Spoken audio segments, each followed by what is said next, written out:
Fort Brady's story begins on the edge of Lake Superior in Sault Ste. Marie, where the U.S. Army first built a frontier post in 1822. By 1900, the old fort near the river had been replaced by a new one on higher ground, overlooking the city and the Soo Locks. This new Fort Brady was designed not for battle, but for vigilance, to protect one of the busiest and most vital waterways in North America. In those early years, the fort stood as both guardian and neighbor. Its mission was simple but essential: secure the canal, keep watch over the Great Lakes, and be ready for any threat. By 1903, rows of red brick barracks stood beside the wide parade ground. Officers' quarters lined the crest of Ashman Hill. The garrison looked out over the St. Mary's River, its lights glimmering in the long northern nights. Even in peacetime, the Army's rhythm never stopped. At dawn, the bugle sounded. Men hurried from the barracks for inspection, boots polished and rifles gleaming. Winter drills took place in snow so deep it swallowed boot tops. In summer, the soldiers ran laps around the parade field, sweat glistening on khaki sleeves as Lake Superior's wind swept across the hill. But Fort Brady wasn't just about duty. It was a community. Soldiers built baseball diamonds and organized games against local town teams. A vintage postcard titled 33rd Regiment Baseball Team, Soo Mitch, shows grinning soldiers in full uniform, their caps turned just so, posing proudly with gloves and bats. On those long summer evenings, families from town gathered at the edge of the field to cheer. Music was another tradition. The Citizens Military Training Camp brought young men from across the Midwest for month-long sessions in the 1920s and 30s. They marched, drilled, and learned discipline. But they also formed bands. Another postcard shows the CMTC band, Fort Brady, lined up in crisp dress uniforms, brass horns gleaming in the sun. Their concerts echoed down the hillside, mixing bugles and laughter. Winter changed everything. When the lake froze and the winds howled, Fort Brady became an island of warmth. Snow could pile 10 feet high. One postcard, called Shoveling Out After the Storm, shows soldiers buried to their waists, clearing paths between the barracks. For these men, snow was part of life, a workout, a challenge, sometimes even a game. They raced sleds down the fort's slopes, strapped on skis made in the post woodshop, and held snowshoe drills at dawn. Inside, the barracks smelled of coffee and coal. Letters from home arrived by train from downstate. On Sunday evenings, soldiers wrote back, short notes to mothers, wives, and sweethearts. Many spoke of the cold, but also of the small joys: hot stew after guard duty or music drifting from the dayroom piano. During the 1920s, the Army upgraded the post with new utilities and better housing. Officers' Row received fine Victorian houses with wraparound porches.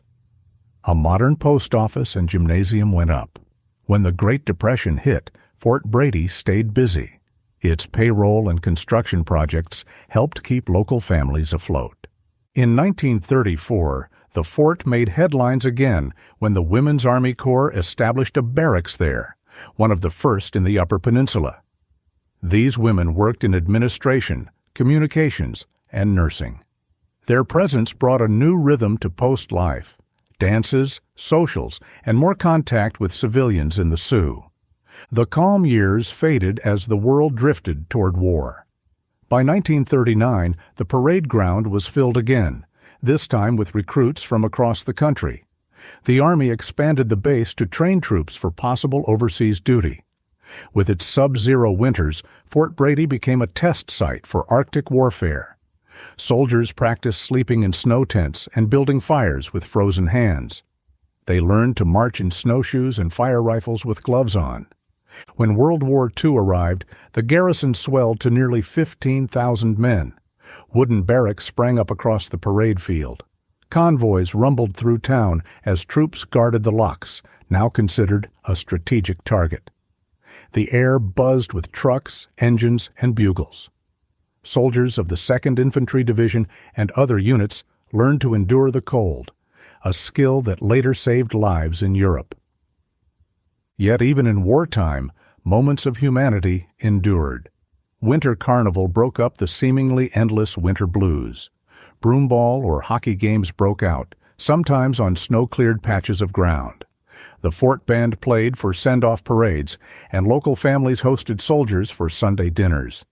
In every letter home, men mentioned the cold, but also the kindness of Michigan's people.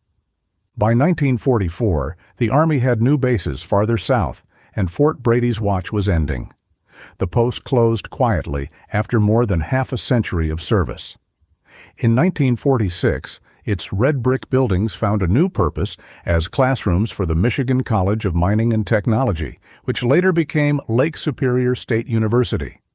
The fort's sturdy barracks became dormitories. Its parade ground turned into a student quad.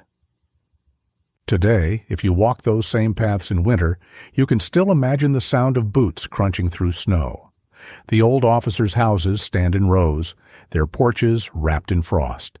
The parade field is peaceful now, but every brick and corner carries memories of soldiers, bands, baseball games, and long winters by Lake Superior.